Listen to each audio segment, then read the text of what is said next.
Bonjour Nicolas, merci de nous recevoir. On a la chance d'être dans des lieux extraordinaires à Rozan-Ségla, une propriété qui appartient à la discrète Maison Chanel. On aimerait connaître un petit peu plus précisément ta vision de Rozan, votre projet. Merci Sébastien, merci de nous donner la possibilité effectivement de parler de notre métier. Tu l'as cité, il y a Chanel depuis presque 30 ans, mais il y a surtout 400 ans d'histoire sur un terroir exceptionnel. Mais c'est vrai que l'image de Rozan-Ségla jusqu'au début des années 90 a pu être par moments troublée avec des millésimes d'exception comme le 83, le 86, le 89, et puis des millésimes qui avaient une presse entre guillemets un petit peu moins élogieuse. Quel a été le cœur des changements que vous avez opérés, notamment depuis ton arrivée? C'est la logique de l'évolution des propriétés, c'est les cycles par lesquels beaucoup de gens passent. Rozan, c'était probablement la fin d'un cycle et c'est pour ça que la propriété a été vendue.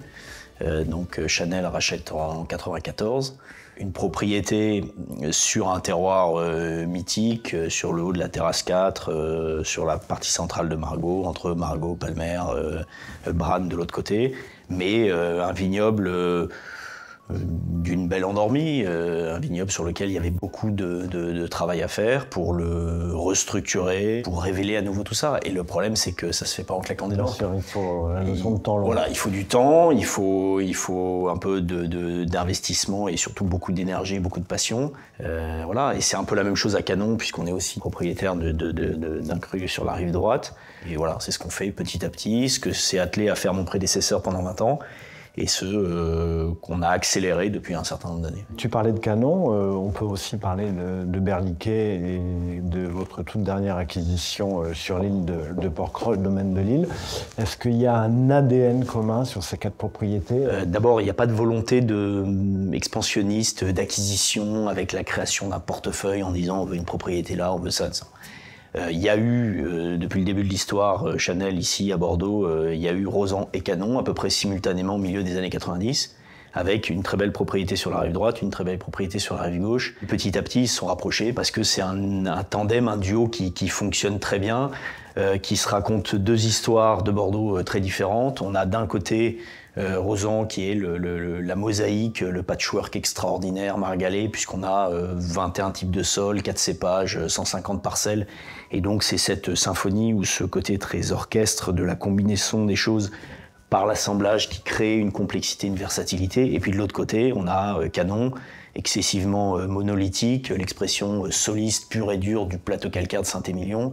Donc ces 2 expressions de Bordeaux qu'on a nous rapprochés effectivement en utilisant l'estuaire comme trait d'union ou en créant une passerelle entre la rive droite et la rive gauche. Et puis ensuite, le hasard de l'histoire a fait qu'on a eu la possibilité d'acheter Berliquet, qui est un voisin de Canon sur la rive droite, et Berliquet qui est enclavé dans les vignes de Canon. Et puis voilà, et puis on était très contents avec ça. Et le hasard a fait qu'on est tombé amoureux d'un petit bout de terre sur une île en Provence, et on a aussi acheté ça pour faire des couleurs de vin complémentaires, puisqu'on y élabore des blancs et des rosés, en plus de ce qu'on fait ici à Bordeaux. Et tout ça étant lié par la même passion pour des grands terroirs, pour des belles histoires, pour des vins de précision, d'élégance, chacun ayant sa propre personnalité, mais tout ça rassemblé par Chanel et une même équipe qui cherche la précision et la définition dans chacun de ces vins.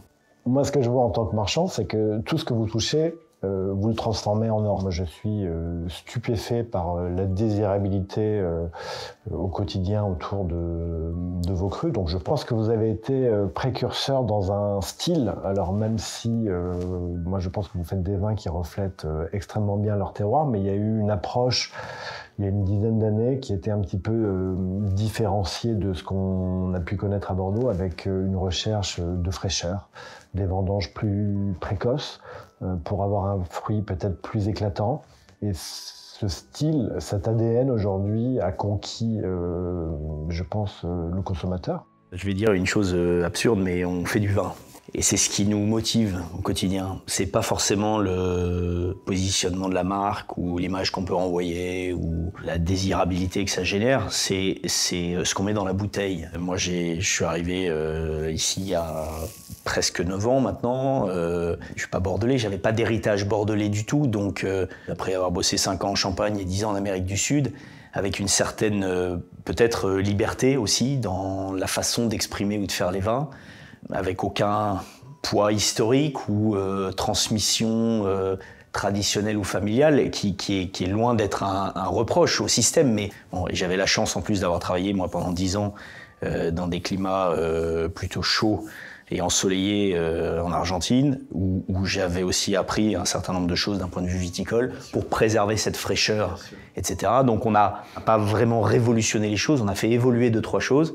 On a ajusté et finalement c'est cette succession de petits détails et de précisions qui ont fait que les vins se sont révélés et qu'effectivement le consommateur s'est dit tiens il se passe un truc. Alors moi Nicolas, je voudrais si tu veux bien reparler quelques minutes de vos propriétaires qui est une grande maison du luxe français. Donc moi je voudrais comprendre ce que implique pour vous au quotidien le fait d'appartenir à une maison aussi mythique et qui véhicule une image d'extrême élégance? C'est une grande maison de luxe française, mais c'est une maison qui n'est pas cotée en bourse. C'est des décisions qui appartiennent à une seule et unique maison, au point à la ligne. Donc ça nous donne aussi beaucoup de liberté, d'autonomie et d'indépendance dans la façon dont on fait les choses.